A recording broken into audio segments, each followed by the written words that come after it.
हूं श्वेता सिंह। कोरोना से बचने के लिए लॉकडाउन लगाया गया, लेकिन लॉकडाउन हमेशा रह नहीं सकता। रहेंगी तो दो चीजें, एक आप जो एहतियात बरत रहे हैं, और दूसरा कि हम इसका जल्द से जल्द कोई इलाज ढूंढ कर निकालें। तो क्या वैक्सीन ढूंढने के हम करीब हैं? क्या कोरोना का कोई इलाज हो सकता है? क्या भारत में भी दवाइयों वैक्सीन को लेकर शोध चल रही है? मैंने अलग अलग साइंटिस्ट से बात की, अलग अलग लेबोरेटरीज में गई और आपके लिए तैयार किया है ये श्वेत पत्र। जल्द ही आएगा कोरोना का इलाज। दुनिया में चल रहे हैं कोरोना के लगभग 100 वैक्सीन पर काम। 8 वैक्सीन ट्रायल के अंतिम चरण में।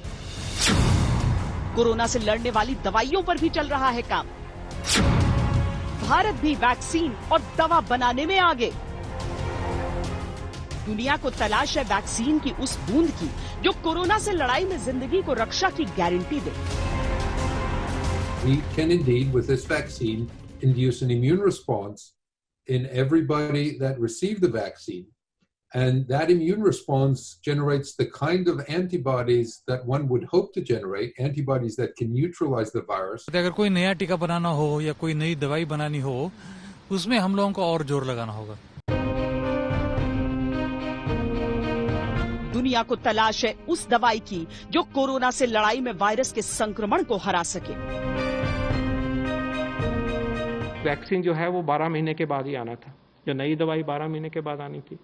तो इन 2 महीनों में डिजीज को कंट्रोल करा, लो मोर्टेलिटी रखी, तो हमारा जो इंतजार का पीरियड है वो 10 महीने रह गया।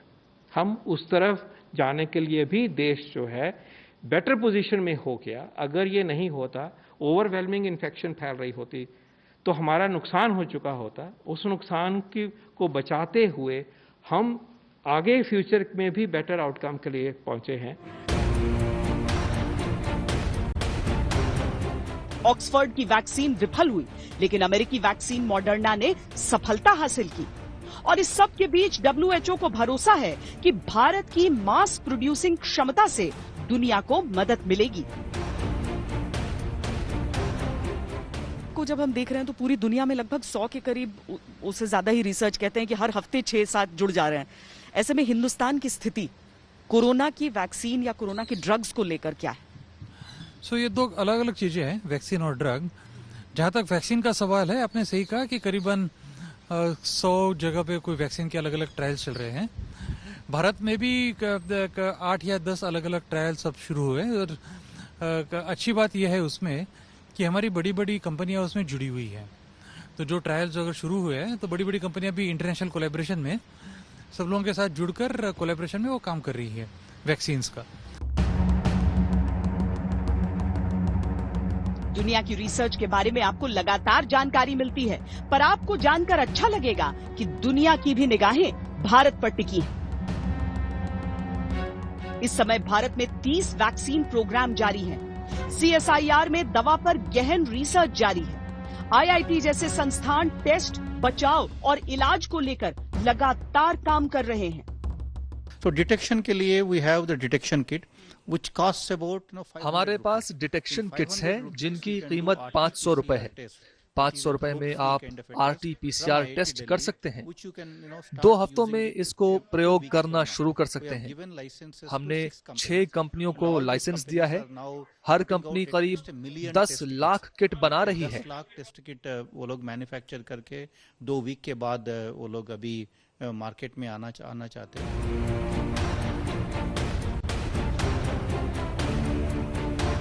अलग अलग बीमारियों के लिए भारत दुनिया के लगभग 150 देशों को सालों से वैक्सीन सप्लाई करता रहा है।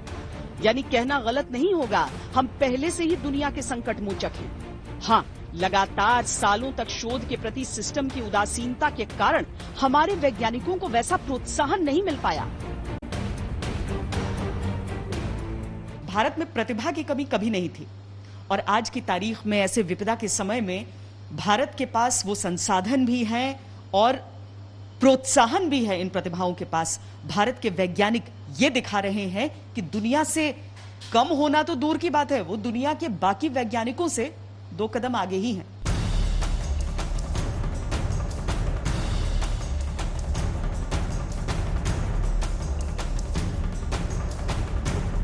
देश में प्राइवेट और एकेडमिक संस्थाओं द्वारा 14 ऐसे सरकार बैक्ड प्रोजेक्ट्स हैं जो कोविड-19 वैक्सीन पर रिसर्च कर रहे हैं। 8 राज्यों के 8 अलग अलग शहरों में ये शोध चल रहे हैं। एक प्रोजेक्ट ट्रायल स्टेज में है, बाकी 4 एडवांस स्टेज में।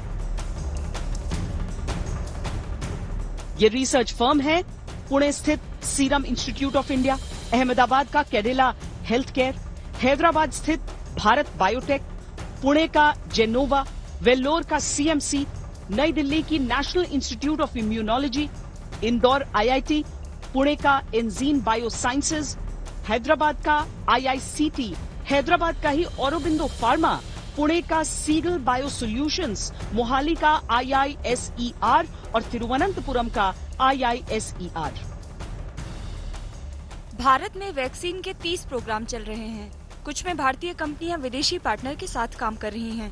फिलहाल 6 भारतीय कंपनियां वैक्सीन पर काम कर रही हैं। कई शैक्षणिक और शोध संस्थान वैक्सीन बनाने की दिशा में प्रयासरत हैं। हम उनमें से 10 की फंडिंग कर रहे हैं।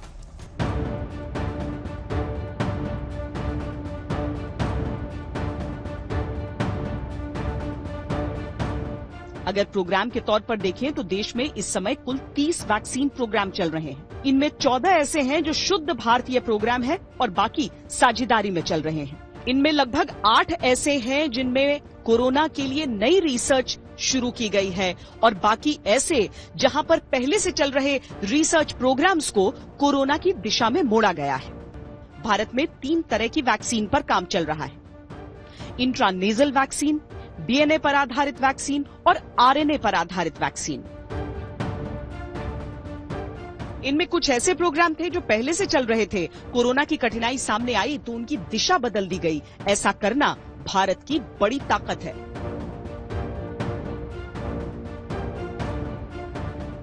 हमारा मानना है कि अगर सब कुछ ठीक रहे, यानी कि इसका जो प्रोडक्शन भी ठीक रहे, इसका जो कोल्ड स्टोरेज में टेम्परेचर में जो इसको लोगों तक ले जाना, ये भी प्रोटोकॉल वगैरह सब ठीक रहे, तो हम कोशिश करेंगे कि एंड ऑफ दिस मंथ या बिगिनिंग ऑफ नेक्स्ट मंथ तक हम फर्स्ट बैच ऑफ जो भी टेस्टिंग किट्स है वो टाटा सन्स लेके आ सकते हैं। अभी दुनिया में सिर्फ स्टैनफोर्ड और Massachusetts, university of California Berkeley और मैसाचुसेट्स इंस्टीट्यूट ऑफ टेक्नोलॉजी, इन दोनों का क्रिस्पर बेस्ड टेस्ट अभी उपलब्ध है, जिनमें से एक को एफडीए क्लियरेंस मिला है।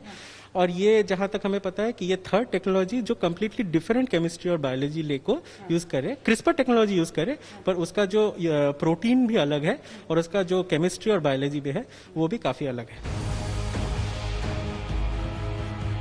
रिसर्च एक निरंतर प्रक्रिया होती है। भारत में अलग अलग बीमारियों के लिए ऐसी ही रिसर्च चलती रहती है। इन्हीं में से कई वैक्सीन डेवलपर्स ने कोविड-19 ट्रायल का आवेदन किया और एमडब्ल्यू वैक्सीन ट्रायल के अंतिम चरण में बताई जा रही है। एसआईआर की स्पेसिफिक भूमिका आप क्या कहेंगे आज की तारीख में कोरोना के खिलाफ लड़ाई में? आप लोग मतलब जो यहाँ पर काम चल रहा है वो कितना लोगों को उसका इंतजार करना चाहिए उम्मीद लगाकर कि आने वाले दिनों में कुछ इलाज की संभावना? तो सीएसआर के जहाँ तक टीका और दवाइयों का सवाल है, काफ़ी तेजी से मैंने आपको जैसे कहा कि तेजी से काम चल रहा है। सबसे बढ़िया काम तो हम लोगों ने शुरू किया था वो एमडब्ल्यू का था। एमडब्ल्यू का हम लोगों ने क्लिनिकल ट्रायल्स का अप्रूवल लिया था कि 3 ट्रायल्स का अप्रूवल था। एक क्रिटिकली इल पेशेंट्स पे था, एक पेशेंट्स पे था जो क्रिटिकली इल नहीं है लेकिन इन्फेक्टेड है, और एक जो है वो हाई रिस्क कॉन्टैक्ट्स है उनके ऊपर। तो क्रिटिकली इल पेशेंट का ट्रायल बहुत तेजी से चल रहा है। उसके नतीजे हमारे हाथ में करीबन और 3-4 हफ्तों में आ जाएंगे। जैसे नतीजे हमारे हाथ में आते हैं हमें पता चलेगा कि ये सक्सेसफुल है या नहीं। टेस्टिंग हो कोरोना की या फिर वैक्सीन या ड्रग्स यानी कि दवा, हर एक चीज पर, हर एक स्तर पर भारत में जोर शोर से अनुसंधान चल रहा है, रिसर्च चल रही है और जल्द से जल्द इसके नतीजे भी आने वाले हैं। कोरोना से लड़ने की सारी कोशिशों का निष्कर्ष अब तक यही है कि जब तक वैक्सीन नहीं बन जाती, कोविड-19 महामारी के साथ ही जूझते हुए दुनिया को आगे बढ़ना होगा। हर सक्षम देश अपने सारे रिसोर्सेज झोंक रहा है, लेकिन वैक्सीन के साथ दवा भी जरूरी है। भारत में दवा को लेकर भी काम चल रहा है। फैविपिरावीर एक ऐसी दवा है जिसे कोविड-19 का इलाज बताया जा रहा है। बेंगलुरु स्थित स्ट्राइड्स फार्मा और ग्लेनमार्क को drug controller general of India से इसके क्लिनिकल ट्रायल की अनुमति मिल गई है। फैविपिराविर एक एंटीवायरल दवा है और जापान में इन्फ्लुएंजा के लिए 2014 में इस्तेमाल की जा चुकी है। दूसरा हम लोगों का ट्रायल जो शुरू हुआ है वो एक फेविपिराविर नाम की दवा है, जिसको जापान, चीन और रूस में इसको इन्फ्लुएंजा के खिलाफ यूज करते हैं। तो ये दवा का समझते हैं लोग कि ये भी इफेक्टिव हो सकती है, इसलिए इसका भी क्लिनिकल ट्रायल हम लोगों ने एक सिप्ला फार्मास्यूटिकल है उनके साथ शुरू किया है फेविपिराविर का। और एक ACQH नाम का प्लांट एक्सट्रैक्ट है, इसका भी हम लोगों ने क्लिनिकल ट्रायल शुरू किया है एक कंपनी के साथ। तो ऐसे CSR के कुछ ट्रायल शुरू हो चुके हैं। हम लोग चाहते हैं कि हमारे बक्से में करीबन 10 या 12 अलग अलग ड्रग्स का ट्रायल हम लोग शुरू करें।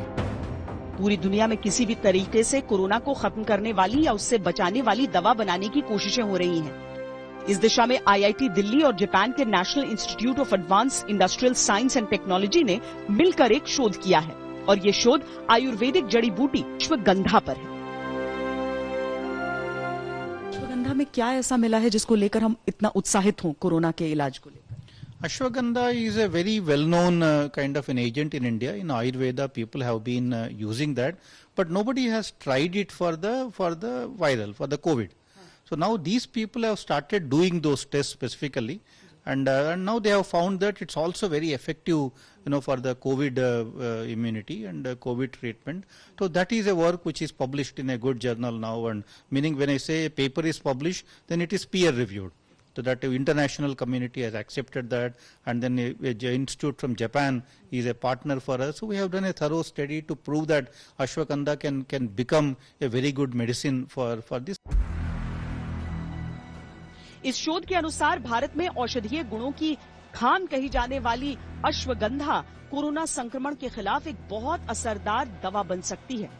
अश्वगंधा के केमिकल कंपाउंड विथानोन में यह क्षमता है कि वो कोरोना वायरस के रेप्लिकेशन यानी वायरस की अपना डुप्लीकेट बनाने की प्रक्रिया को रोक सकता है। इसके साथ ही मधुमक्खी के छत्ते के अंदर भी एक केमिकल कंपाउंड CAPE का पता चला है जो इंसान के शरीर में कोरोना वायरस की गतिविधि पर लगाम लगा सकता है। फिलहाल इस स्टडी की समीक्षा हो रही है और जल्द ही इसे प्रकाशित किया जाएगा। आयुर्वेद में अश्वगंधा का बड़ा महत्व है। अश्वगंधा ब्लड शुगर को कम कर सकता है। इसमें कैंसर को रोकने वाली क्षमताएं हो सकती हैं। ये तनाव और चिंता को कम कर सकता है। ये डिप्रेशन के लक्षण को कम कर सकता है। इससे मांसपेशियों की शक्ति बढ़ सकती है और अश्वगंधा शरीर में कोलेस्ट्रॉल और ट्राइग्लिसराइड्स का लेवल कम कर सकता है। अश्वगंधा है उसका आप ये देखेंगे कि इसका शरीर के अंदर जॉइंट्स के अंदर दर्दों में भी होती है, इम्यूनिटी, शरीर की इम्यूनिटी को बूस्ट करता है। और नागौरी अश्वगंध जो कि राजस्थान में पाई जाती है और बहुत मशहूर है और इस पे सब वैद्य समाज सब लोग इसको इस्तेमाल करते हैं।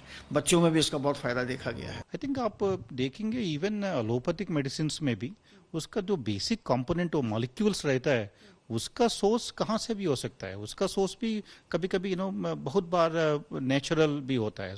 तो Ayurveda is a well established medicinal system and many people believe in Ayurveda, and you can also find that there are cues available in Ayurveda which are otherwise not available in the other allopathy and other kind of medicine. So I think Ayurveda has been shown to be effective.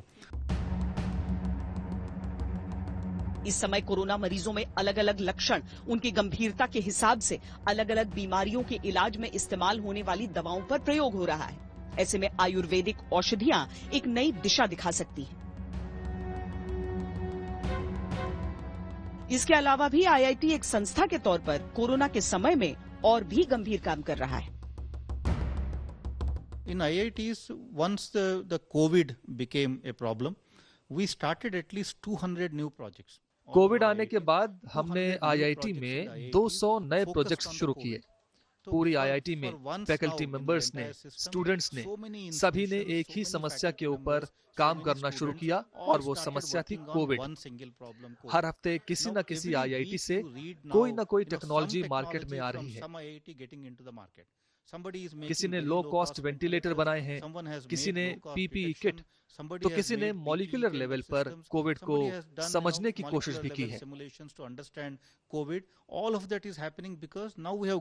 Bharat में जब भी कोई अनुसंधान किया जाता है, जब भी कोई शोध होता है, तो उसमें कई चीजों का ऐसे ध्यान रखा जाता है जो बाकी दुनिया से उसे अलग बना देते हैं। अव्वल तो ये कि उसकी कीमत पर ध्यान दिया जाता है कि इतनी ज्यादा कीमत न हो कि जो आम लोग हैं वो उसे अफोर्ड न कर पाए, या फिर ये भी ध्यान में रखा जाता है कि एक बड़ी आबादी पर उसका असर कैसे हो।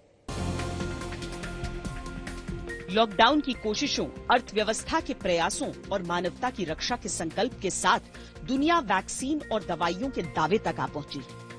हिंदुस्तान ने भी दुनिया को जल्द वैक्सीन और दवाई की उम्मीदें जगाई। दरअसल जैसे ही कोरोना का ये कोहराम शुरू हुआ, भारत की अलग अलग वैज्ञानिक संस्थाओं ने अपने शोध की दिशा बदली और लग गए काम में। ये एक ऐसी पेपर स्ट्रिप है जो 1 घंटे से भी कम समय में कोरोना के रिजल्ट दे देती है और अब ये बहुत जल्दी बाजार में उपलब्ध होगी। जिन पेपर टेस्ट किट्स की बात हम कर रहे थे वो अब बाजार में आने के लिए तैयार हो गया है। डॉक्टर दिव्यज्योति, हम क्या समझें, कितने दिन लोगों को और इंतजार करना पड़ सकता है? अभी तो देखिए, जैसे हमारा जो लैब लेवल में इसका जो भी टेस्टिंग प्रोटोटाइप वो लगातार चल रहा था काफ़ी दिनों से इसको बेटर करने के लिए। वो ऑलमोस्ट बोल सकते हैं कि 95% 96% कंप्लीट है। अभी बाजार में लाने के लिए हमें एक इंडस्ट्रियल पार्टनर चाहिए था, जो कि इंडस्ट्रियल पार्टनर जो इसको स्केल अप कर सकते हैं और वो स्केल अप करके इसको ज़्यादा की ज़्यादा संख्या में ला सकते हैं।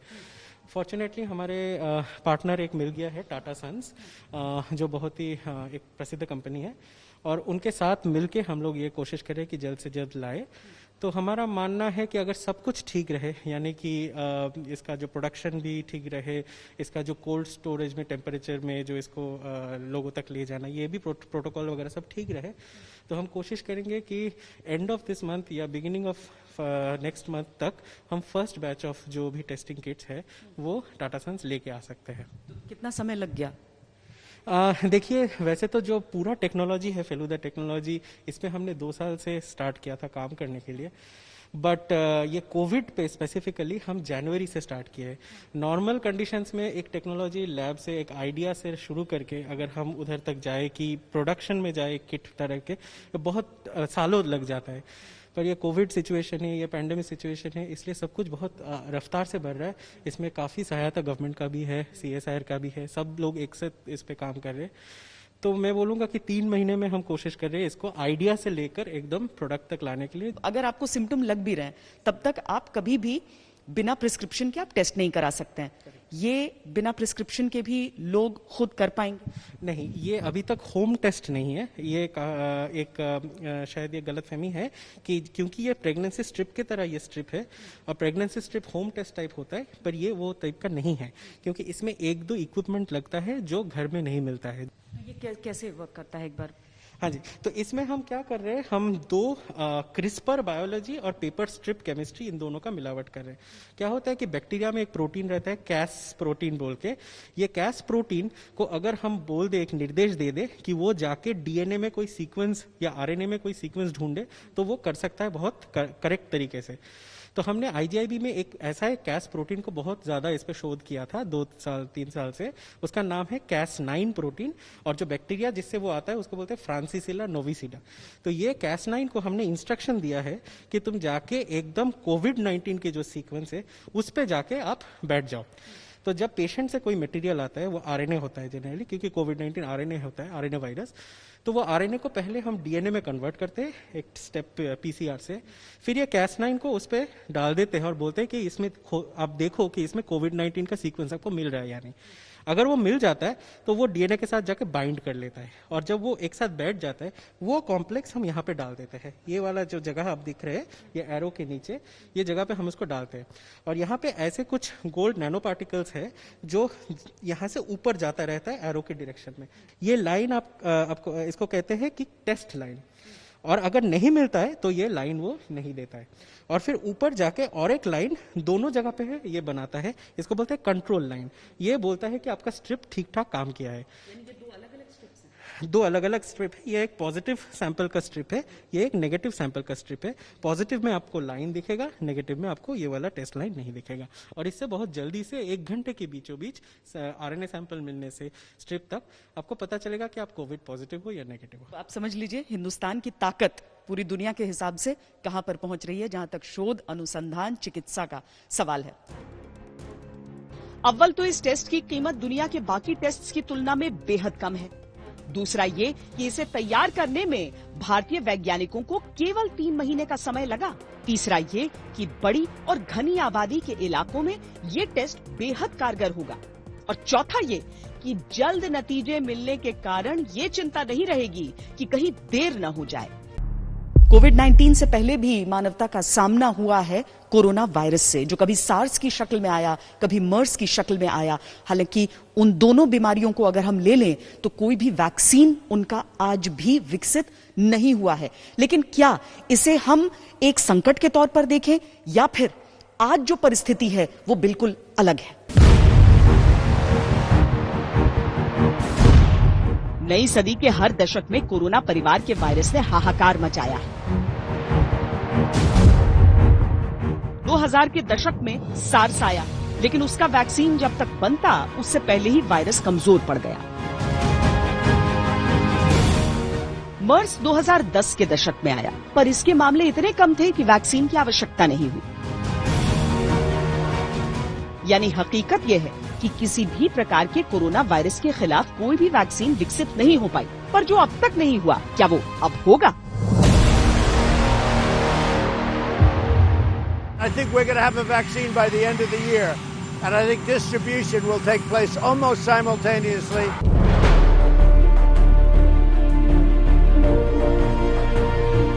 श्वेत पत्र में आज हम आपको बता रहे हैं कि कोरोना की वैक्सीन सफलता के कितने करीब है। कोरोना के इलाज के लिए बन रही दवा किस स्टेज में? क्या वाकई इस साल के अंत तक बन सकता है वैक्सीन? और इससे भी बड़ा सवाल कि अगर वैक्सीन आने में देरी हुई तो क्या होगा? जो क्विकेस्ट वैक्सीन कहते हैं मम्प्स की बनी 4 साल के भीतर, पर क्या उससे हम आज की तारीख की तुलना करके मायूस हो सकते हैं, या हमें यही सोचना चाहिए कि इसमें पूरी दुनिया लगी है तो जल्द से जल्द आएगा? मेडिकल क्षेत्र में जो अनुसंधान होता है उसमें इतनी अनसर्टेनिटीज होती है, तो हम किसी भी चीज के बारे में नहीं कह सकते कि ये पहले आएगा, वो जल्द आएगा, ये थोड़ा देरी में आएगा। ऐसा कहना मुश्किल होता है। तो दवाइयों को भी लेकर और टीकों को भी लेकर अनसर्टेनिटीज काफी होती है, और हम लोगों को सिर्फ कोशिश करनी होती है कि कोशिश किए जाए, और इस आशा में कि इसमें का एक न एक कुछ काम जरूर कर जाएगा। कोरोना वैक्सीन की खोज में वैज्ञानिकों, यूनिवर्सिटीज, फार्मास्यूटिकल कंपनियों की लाइन लगी है। दुनिया में करीब 100 वैक्सीन बनाने वाली कंपनियां कई अलग अलग तरीकों से वैक्सीन की खोज में लगी हुई हैं। हर दिन एक नई कंपनी एक नई रिसर्च के साथ सामने आती है।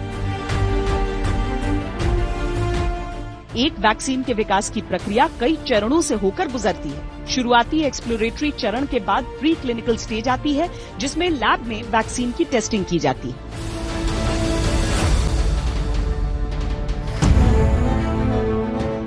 फिलहाल 8 वैक्सीन ह्यूमन ट्रायल के चरण पर पहुंच चुके हैं। करीब 100 प्री क्लिनिकल स्टेज पर है। ह्यूमन ट्रायल करने वाली 4 वैक्सीन चीन से है। अमेरिकी कंपनी मॉडर्ना ने पहला ट्रायल कामयाबी के साथ पूरा कर लिया। ह्यूमन ट्रायल पूरे हो जाने के बाद रेगुलेटरी रिव्यू एंड अप्रूवल का चरण आता है, जिसमें विश्व स्वास्थ्य संगठन वैक्सीन को अप्रूव करता है। इसके बाद उसकी मैन्युफैक्चरिंग होती है और फिर बाजार में उतारने से पहले क्वालिटी कंट्रोल किया जाता है।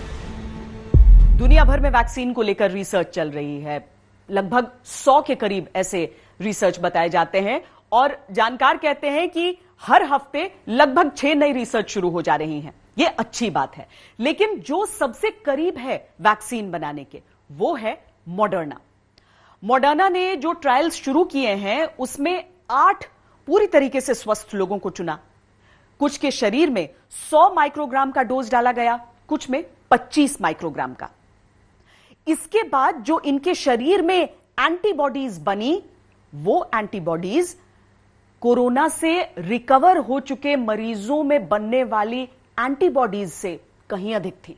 We can indeed, with this vaccine, induce an immune response in everybody that received the vaccine And that immune response generates the kind of antibodies that one would hope to generate, antibodies that can neutralize the virus, and that we can get to levels of antibodies that are those seen in people who've been infected with SARS-CoV-2, or in fact, even exceed those levels.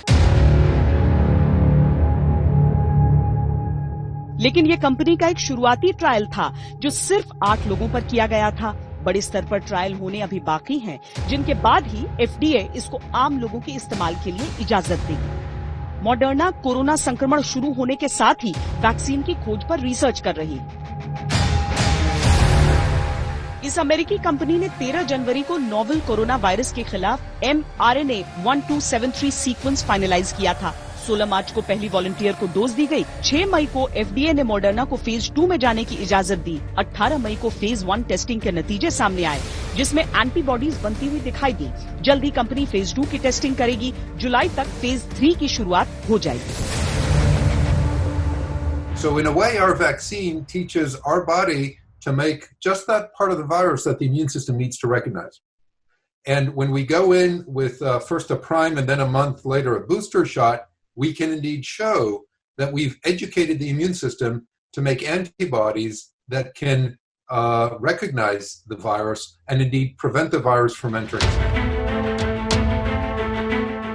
Vaccine पर शोध करने वालों की list बहुत लंबी है, पर एक अनुमान के अनुसार पहले चरण में ही 37% वैक्सीन फेल कर जाती है। उनमें से 69% दूसरे चरण तक जाते जाते दम तोड़ देती हैं। बची हुई में से 42% ही तीसरे चरण तक पहुंच पाती हैं। आखिर में सिर्फ 10% वैक्सीन ही ट्रायल की स्टेज तक पहुंचती हैं।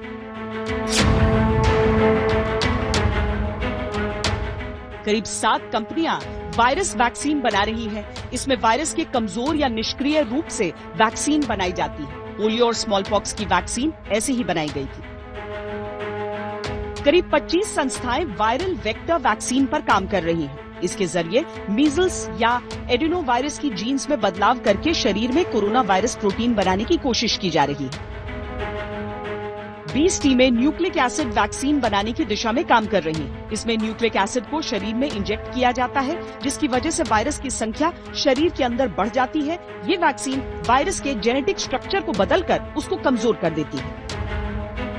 करीब 33 टीमें प्रोटीन बेस्ड वैक्सीन पर काम कर रही हैं। इस प्रक्रिया में वैक्सीन के जरिए वायरस के प्रोटीन को टारगेट किया जाता है। जब मोनोक्लोनल एंटीबॉडीज आप देते हैं तो मेरे शरीर में अगर ये वायरस है तो ये वायरस को सेल में एंटर करने नहीं देगी, वायरस को कॉम्प्लिकेशंस नहीं करने देगी, साइटोकाइन स्टॉर्म को ये रोक सकती है, मोर्टेलिटी को कम कर सकती है। लेकिन जितने भी मोनोक्लोनल एंटीबॉडीज हैं वो बहुत महंगी होती हैं। अब जैसे इन्फ्लेक्सिमैब है, 1 लाख का इंजेक्शन है, आपको वो बार बार लाइफ लॉन्ग लेना पड़ता है। लेकिन जो अभी एक्सपेरिमेंटल स्टडीज चल रही है वो है मोनोक्लोनल एंटीबॉडीज का। मैं मोनोक्लोनल की बात कर रहा हूं, पॉलीक्लोनल की बात नहीं कर रहा। एक पर्टिकुलर एंटीजन से आप इसकी दवाई बना रहे हो, एंटीबॉडी। तो जैसे HIV के ऊपर में कुछ ट्रायल चल रहा है, सिंसिटियल रेस्पिरेटरी सिंसिटियल वायरस के ऊपर में कुछ काम चल रहा है। इसके ऊपर में रेस्पिरेटरी सिंसिटियल वायरस की दवाई तो FDA ने अप्रूव भी करती है। तो कुछ जो वर्क चल रहा है एक्सपेरिमेंटल वो है कि एंटीबॉडीज हम बनाएं जो वैक्सीन की तरह काम कर सके। देखेंगे इसका ह्यूमन ट्रायल क्या बोलता है। तो एक वैक्सीन को बनाने में कितना समय लगता है? अगर हम पुराने अनुभव से जाएं तो बहुत लंबा समय, कई साल। लेकिन हम आपको कुछ आंकड़े दिखाते हैं। मसलन ये कि सबसे तेज बनने वाली वैक्सीन 4 साल का वक्त लेकर तैयार हुई थी।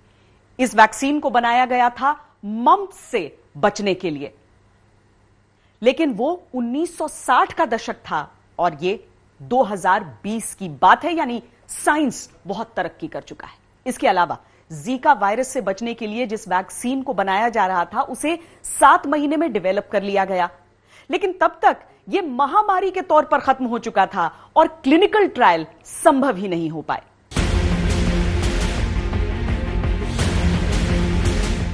अधिकतर जानकार आश्वस्त हैं कि कोरोना का वैक्सीन बन जाएगा, क्योंकि कोविड-19 का वायरस HIV या मलेरिया की तरह तेजी से म्यूटेट नहीं करता।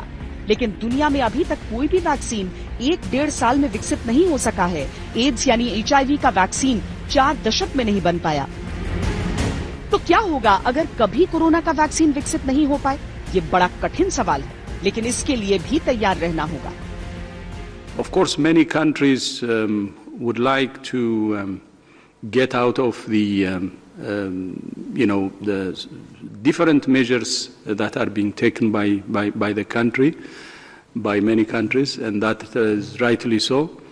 But our recommendation is still the alert at any country should be at the highest level possible, and whatever measures we take should be a very phased one that reflects the country's situation. To put this on the table, this virus may become just another endemic virus in our communities, and this virus may never go away.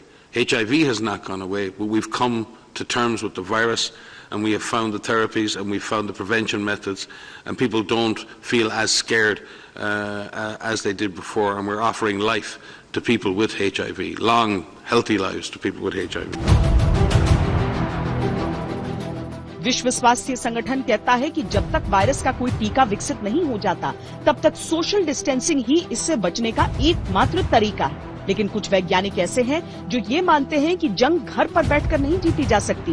Corona को हराना है तो मैदान में उतरना होगा। Corona के खिलाफ surgical strike करनी होगी, जिसमें देश के सभी लोगों को शामिल होना होगा, हर्ड इम्यूनिटी के साथ।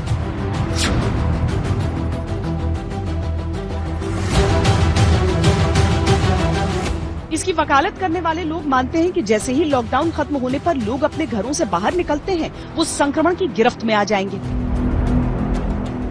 संक्रमण जैसे ही बड़े समूह में फैलेगा, लोगों की रोग प्रतिरोधक क्षमता बीमारी से लड़ने में मदद करेगी और वो इस बीमारी से इम्यून हो जाएंगे। जितने ज्यादा लोग इससे संक्रमित होंगे, इंसानी जिस्म में इससे लड़ने की उतनी ज्यादा ताकत पैदा होगी।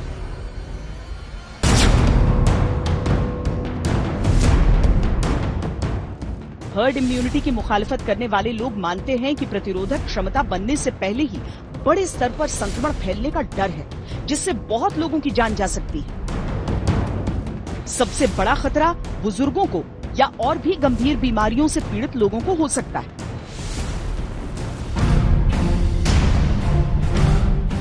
हर्ड इम्यूनिटी की थ्योरी भी कहती है कि इसको तभी लागू करना चाहिए जब देश की कम से कम 65% आबादी को वैक्सीन देकर इम्यून किया जा चुका।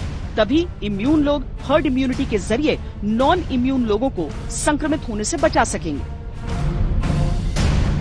फिलहाल पूरी दुनिया इस इंतजार में है कि किसी तरह कोरोना की रोकथाम के लिए वैक्सीन और इलाज के लिए दवा विकसित हो जाए, ताकि इस अदृश्य दुश्मन से जंग जीती जा सके।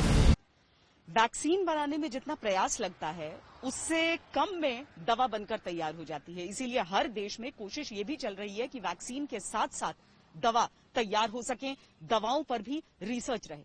बताते हैं आपको चीन की उस दवा के बारे में जो सफलता के बेहद करीब कही जा रही है।